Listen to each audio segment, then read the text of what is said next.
y es el hecho de que hoy se celebra en el país el Día del Orgullo Gay. ¿Cómo ven? No es orgullo, es una vergüenza de su orgullo. Bueno, así lo llaman ellos. 28 de junio, comenzamos con nuestra oración. En el nombre del Padre, del Hijo, del Espíritu Santo, y más que nunca tenemos que orar porque este es un tema que va a hacer enojar mucho al diablo. Padre nuestro que estás en el cielo, santificado sea tu nombre. Venga a nosotros tu reino, hágase Señor tu voluntad, así en la tierra como en el cielo. Danos hoy nuestro pan de cada día y perdona nuestras deudas, como nosotros perdonamos a nuestros deudores, y no nos dejes caer en tentación, mas líbranos del mal. Amén. Gloria al Padre, al Hijo y al Espíritu Santo, como era en un principio, sea ahora y siempre, por los siglos de los siglos. Amén. Bien, ¿alguien se dio cuenta de si ya éramos 40 y tantos? Porque ahora nada más somos 31. Sí, pero es que nos sacó a todos, profesor. ¿A todos se salieron? 42. Sí, todos. Bueno, a mí me sacó. Así, a todos nos sacó. También me sacó. Pues están volviendo a entrar con razón. Sí, yo creo que sí. Sí, apenas están entrando.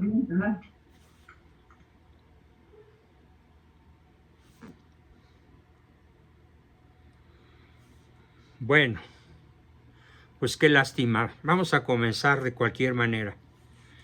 28 de junio del 2024, Día del Orgullo, Día Internacional del Orgullo LGBT signo más. ¿Qué significa el signo más? Después de las 4 letras LGBT, significan otras 98, o sea, 4 más 98 igual a 102, preferencias sexuales. Voy a utilizar un poco la técnica que nos dijo nuestra amiga, que nos sugirió nuestra amiga Alicia. Voy a hacer un poquito de chanfle, aunque todavía no tenga escrito el diccionario, pero a buen entendedor pocas palabras.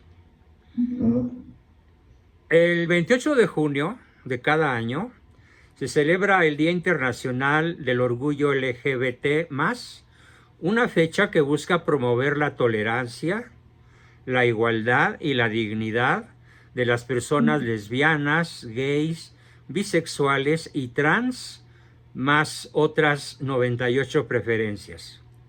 Esta conmemoración tiene sus raíces en los disturbios de Stonewall en 1969, o sea, hace 45 años, en Nueva York, un evento que marcó el inicio del movimiento de liberación homosexual. Cada año, las marchas del orgullo se realizan en diversas ciudades del mundo, incluyendo la Ciudad de México, que celebró su primera marcha del orgullo en junio de 1979. O sea que del 79 a la fecha son 45, y la otra hay que añadirle 10 años más, 55 años, no 45, a la primera fecha que di. O sea que esto ya tiene más de medio siglo, pero con una particularidad muy importante, que se ha incrementado el número de personas con estas características de una manera verdaderamente notable. A ver, ¿qué nos dice el INEGI acerca de esta cuestión? O sea, el Instituto Nacional de Geografía y Estadística nos dice que en México somos 98 millones de personas mayores de 15 años. 98 millones. De esos 98 millones, 5.1 millones, o sea, un porcentaje un poquito mayor al 5.2, pertenecen a la comunidad LGTBI signo más. 5.2 millones. Si los comparamos con ciudades como Monterrey, Guadalajara, Morelia y las principales capitales del país, pues son más numerosos que los habitantes de casi todas las capitales de México, excepto del Distrito Federal, ahora llamado Ciudad de México, lo cual implica que son un número que tienen ya un peso notable en términos de poder electoral, en términos de poder social, en términos de influencia en la familia, en términos de influencia en la iglesia y en todas las organizaciones de carácter civil, de carácter incluso militar o de carácter empresarial o de carácter de las llamadas ONG, organizaciones no lucrativas que hay en México, para poder ellos garantizar su avance. Comienzo con una nota, digámoslo así, obligatoria y que puede sonar amigable hacia la comunidad LGTB signo más.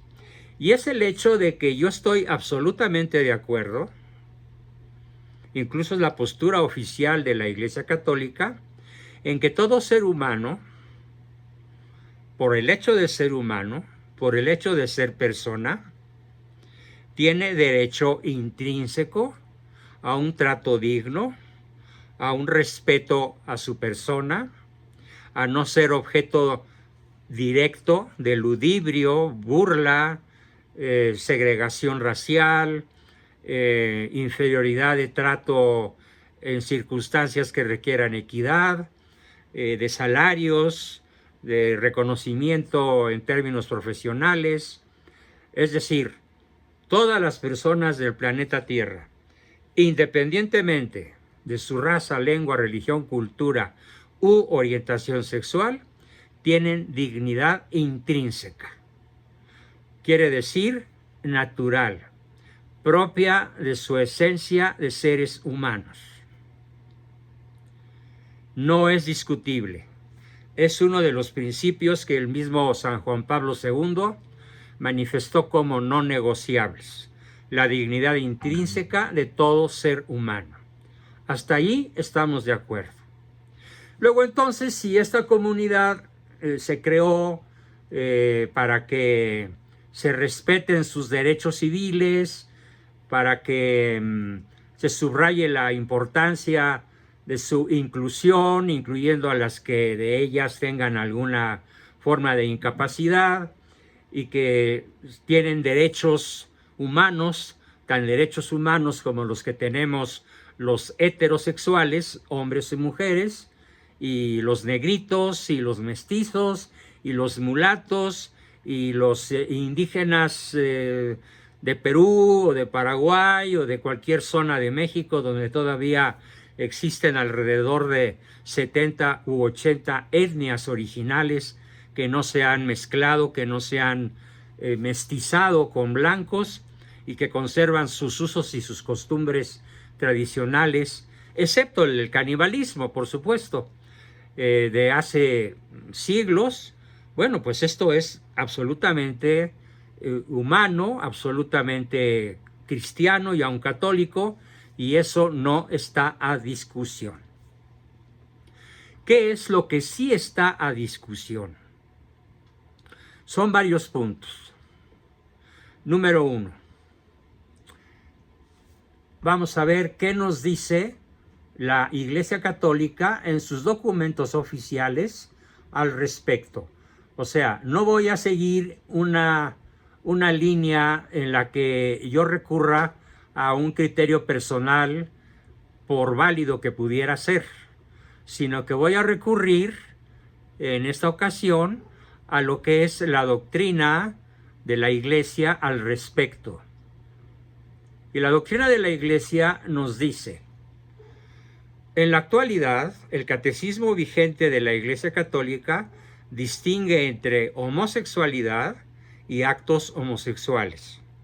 La homosexualidad en sí misma no es considerada incompatible con la práctica del catolicismo, pero es definida como objetivamente desordenada en términos de su practicidad, en términos de su actividad sexual, fuera de los contenidos, de los reglamentos, de las disposiciones que el mismo catecismo nos indica.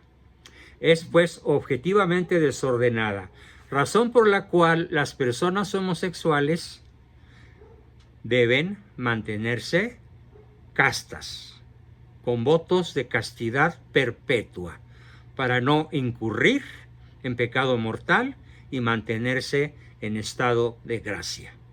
Pero el hecho solo de tener la orientación sexual no, es decir, contraria a la heterosexualidad, no los hace sujetos reprobables, no los hace sujetos indignos, no los hace sujetos condenables. Se pueden salvar, incluso pueden llegar a practicar las virtudes cristianas en forma heroica. Y, por supuesto, alcanzar en un determinado momento hasta la propia canonización.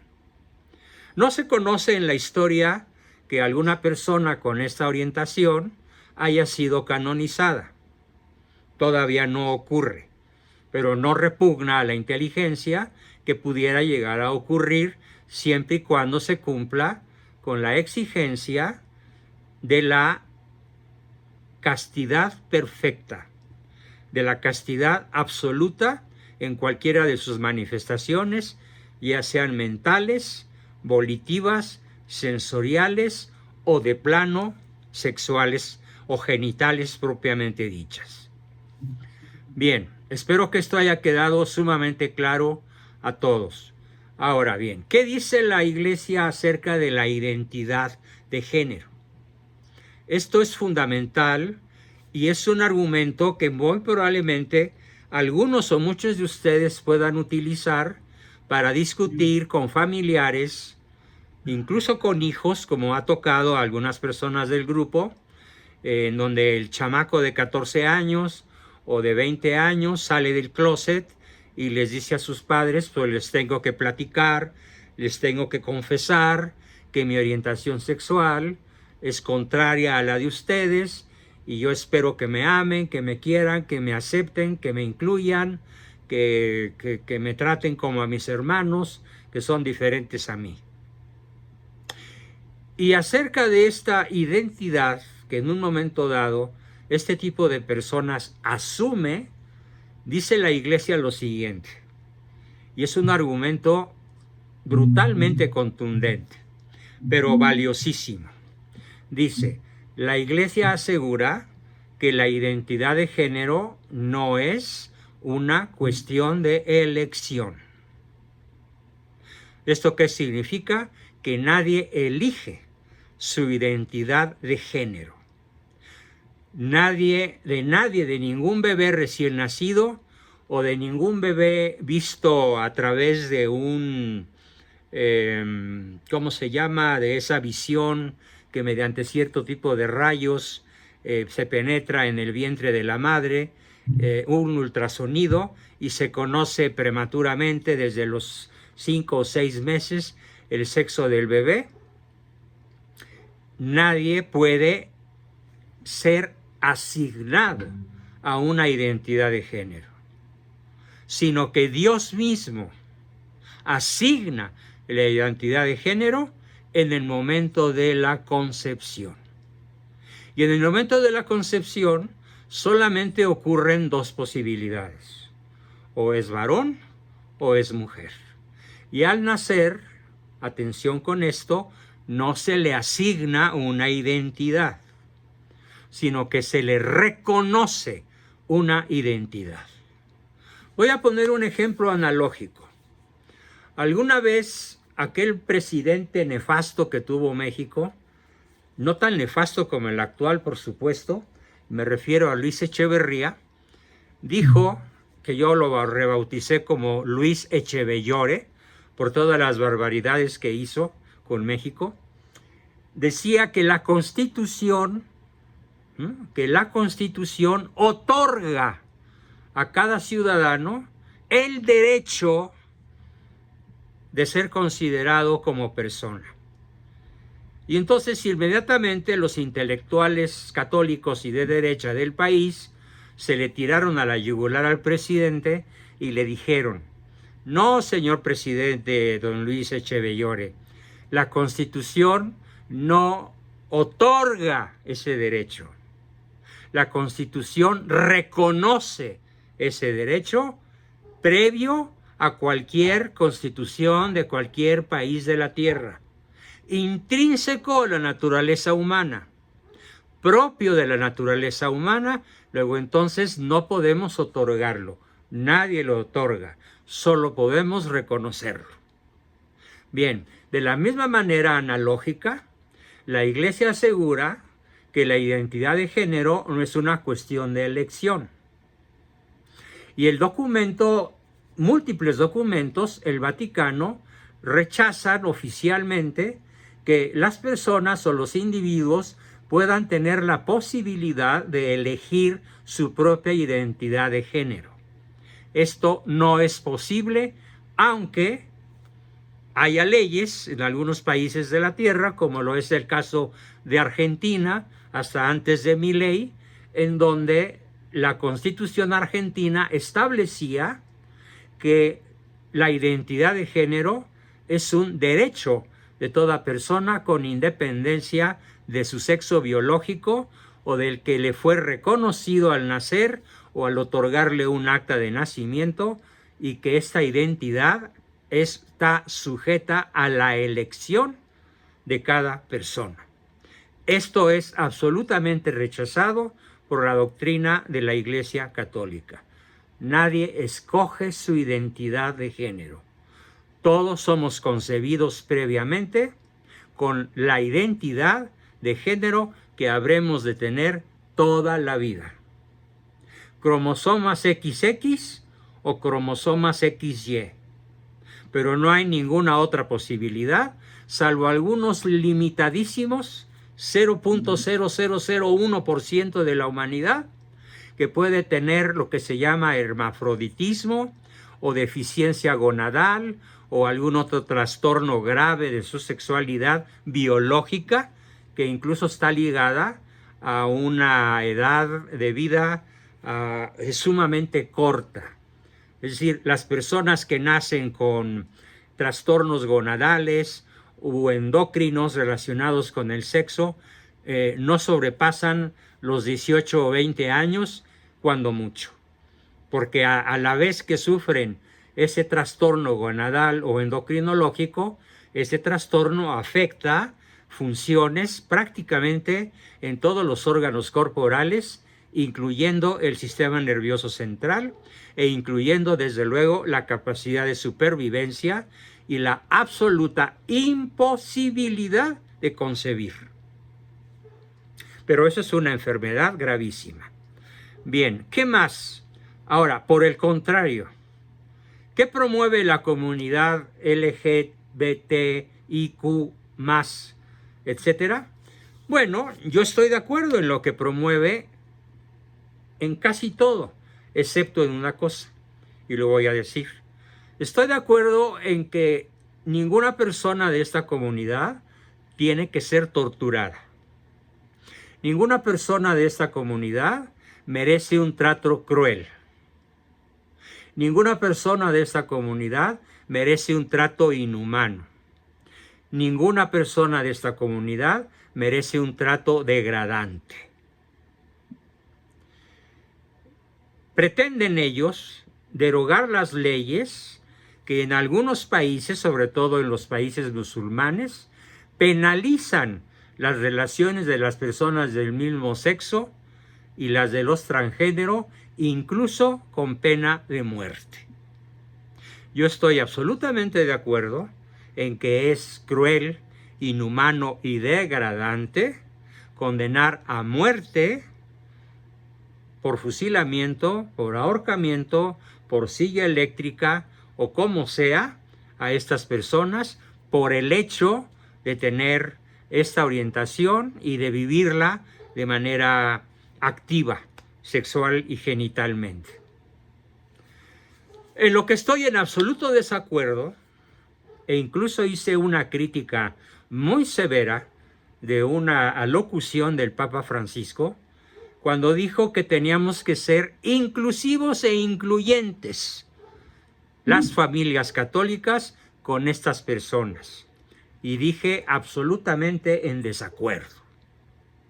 En este hogar nunca tendremos un chofer, una sirvienta, un asistente, un ayudante, un jardinero, lo que sea, que viva en nuestro hogar, que reciba un salario de nuestro hogar y que tenga una orientación de este tipo y que además la practique. ¿Por qué? Lo expliqué en ese video corto que hice sobre este punto, sobre este tema. Porque estas personas son, por naturaleza, depredadoras. Son por naturaleza violadores. ¿Saben ustedes cuál es el porcentaje de pederastas con este tipo de orientaciones? El 80% de los casos de pederastia dentro de la iglesia o fuera de la iglesia son realizados por personas con pertenencia a la comunidad LGBTIQ, etcétera, dentro de las 102 posibilidades de preferencia sexual, llamémosle así eufemísticamente. Recurriendo a lo que dice Alicia, ya a buen entendedor, pocas palabras, estoy excluyendo cualquier epíteto que pudiera considerarse como ofensivo. Entonces, no, yo tengo derecho pleno a que en mi hogar no se incluya a una persona con esta orientación, sobre todo cuando hay niños inocentes, que pueden ser violados, que pueden ser seducidos, que pueden ser llevados a este tipo de vida que va a ser garantía de depresión, de suicidio, de esquizofrenia, de bipolaridad, de obsesividad compulsividad, de trastornos neuróticos y psicóticos sumamente severos, de soledad, porque el problema principal de este grupo es el problema de la soledad afectiva. Porque dentro de este grupo, a escala global, no se conoce el concepto de fidelidad. No se conoce el concepto de perpetuidad. No se conoce el concepto de unidos para siempre hasta que la muerte nos separe. Se calcula que a escala global, cada persona perteneciente a esta orientación tiene un promedio de 52 encuentros sexuales con 52 personas diferentes, aun cuando tenga una, como quien dice, de planta. Pero que la persona de planta, su promedio máximo de estadía en una relación, y esto considerando estadísticas mundiales, no sobrepasa el año y medio, los 18 meses, pero de todas maneras llenos de severas dificultades. Entonces, ¿cuál es el problema psiquiátrico, el problema emocional más grave de este tipo de grupos, de comunidades, entre comillas, que se han aliado como comunidades para pretender imponer su orientación, hacer propaganda de su orientación al resto de la humanidad? Y eso es lo que no se vale. Que pretendan imponer desde el gobierno una legislación que favorezca sus prácticas. Eso es lo inadmisible. Eso es lo antinatural. Eso es lo que, aunque sea legal, es ilegítimo. Que tienen derechos humanos, indudable. Que merecen ser tratados sin tortura, sin crueldad, sin inhumanidad y sin degradación, es absolutamente válido, es cristiano. Pero tenemos derecho, todos los demás existentes, todos los demás pobladores del planeta, tenemos derecho a fijar límites. En lo laboral, en lo conyugal, en las amistades, en la pertenencia a un club deportivo, en la pertenencia a una comunidad religiosa, en la pertenencia a la servidumbre o al personal de apoyo de una organización o de una familia o de una comunidad cualquiera.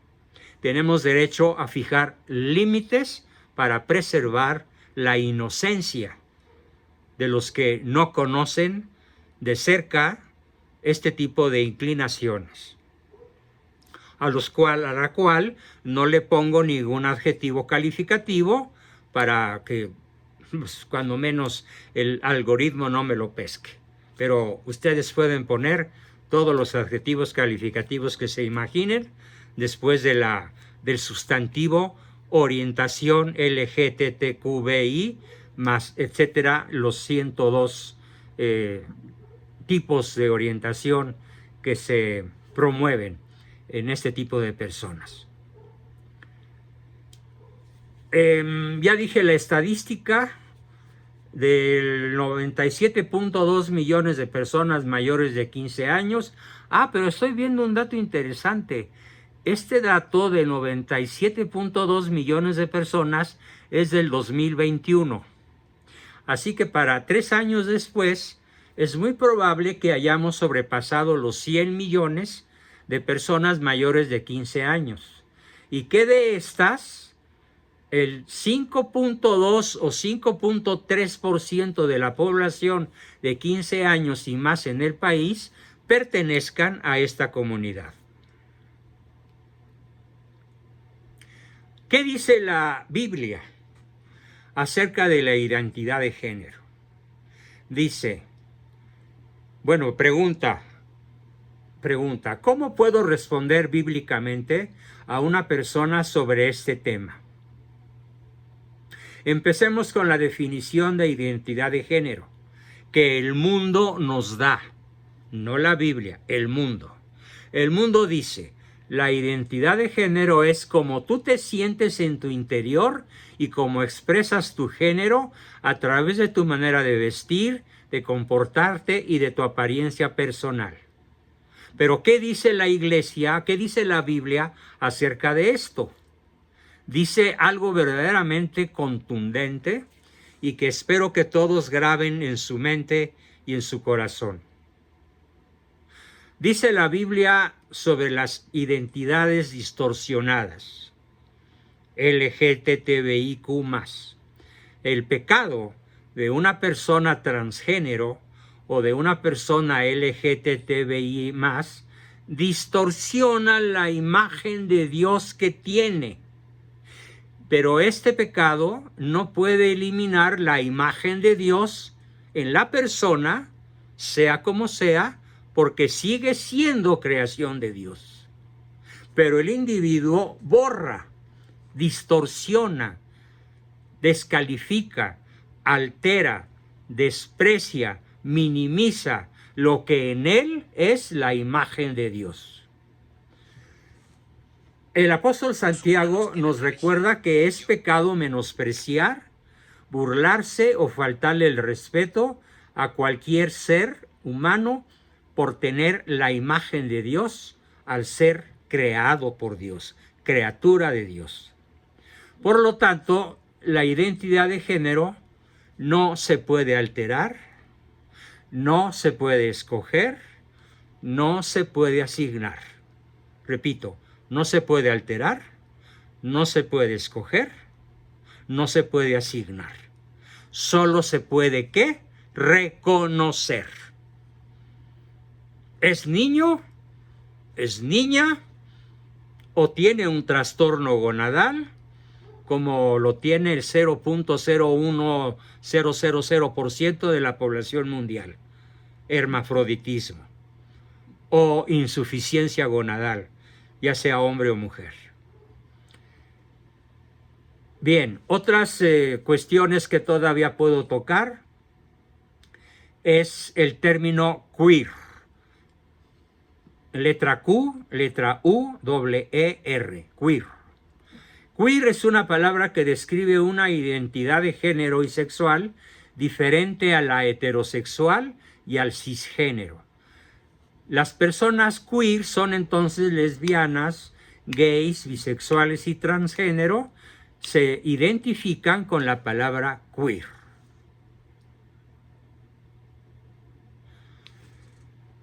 Ya quedamos que la fecha del Día del Orgullo que hoy se celebra en México se remonta al 28 de junio de 1969 en un bar de Nueva York llamado Stonewall.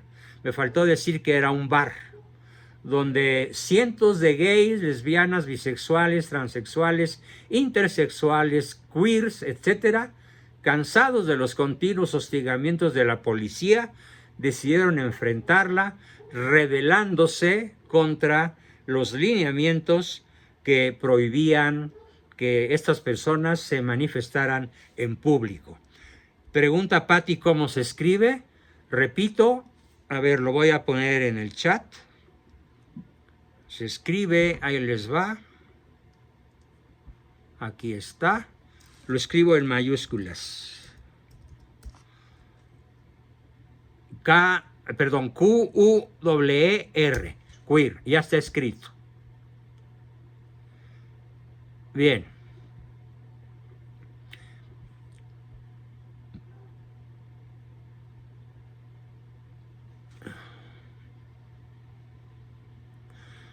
Los homosexuales, bueno, los grupos de este tipo, queer, sostienen que Dios es mujer, pero error filosófico.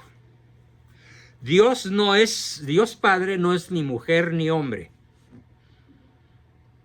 Dios no tiene sexo, porque no es un ente biológico.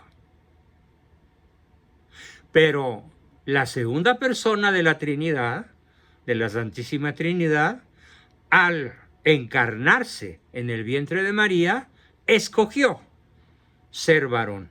Y me refiero a Jesucristo. Y Jesucristo sí es varón, y vaya, qué virilidad la de él. Qué valentía, qué asertividad, qué arrojo, qué audacia, qué firmeza en su vida pública. Así que Cristo es varón, pero Dios Padre no tiene sexo. Es un ser absolutamente, perfectamente espiritual, omnipotente, omnisciente, eterno, que no empezó ni habrá de terminar, que no fue concebido, que no fue creado, que no tendrá fin y que no tiene una vida sexual propiamente dicha. Así que eso de que Dios es mujer, pues es una fantasía paranoica de este tipo de grupos.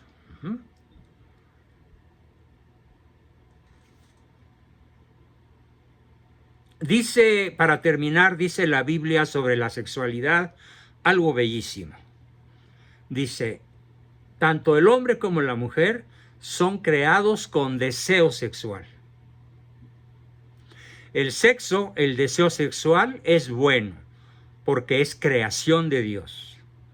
El sexo y el deseo sexual forman parte de la buena creación de Dios. Cuando Dios dijo en el Génesis 1:31, y vio Dios que todo era bueno, incluye al sexo y a la sexualidad y al deseo sexual. Y el sexo y el deseo sexual están diseñados para proveer placer, satisfacción y descendencia. Placer, satisfacción y descendencia exclusivamente entre varón y mujer y dentro del matrimonio de derecho natural o dentro del matrimonio elevado a la categoría sacramental. Bien, con esto termino unos pocos minutos antes de lo que siempre termino, por dos razones, una de salud y la otra porque por la discusión que se armó antes de la sesión. Nos comimos un buen cachote de mi tiempo, pero aquí terminamos la exposición, creo que de una manera... bueno, sí, todavía falta algo, perdón, se me estaba escapando. ¿Qué nos dice Efesios? La carta a los Efesios de San Pablo. Dice algo hermosísimo. Dios nos escogió en Él antes de la creación del mundo, para que vivamos en santidad y sin mancha delante de Él. En amor nos predestinó a ser adoptados como hijos suyos por medio de Jesucristo, según el buen propósito de su voluntad, para alabanza de su gloriosa gracia que nos concedió en su amado Hijo Jesucristo.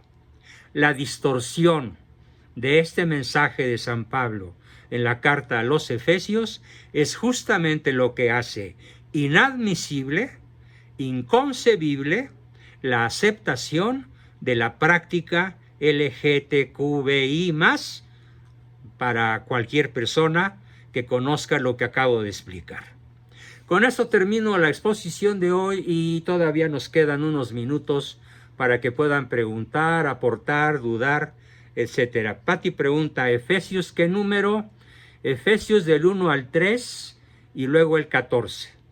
Efesios del 1 al 3 y luego del 3 al 14. Vale la pena que lo busquen. Es magnífico. Bien. Comenzamos entonces con nuestras preguntas, aportaciones, dudas y demás. ¿Quién comienza?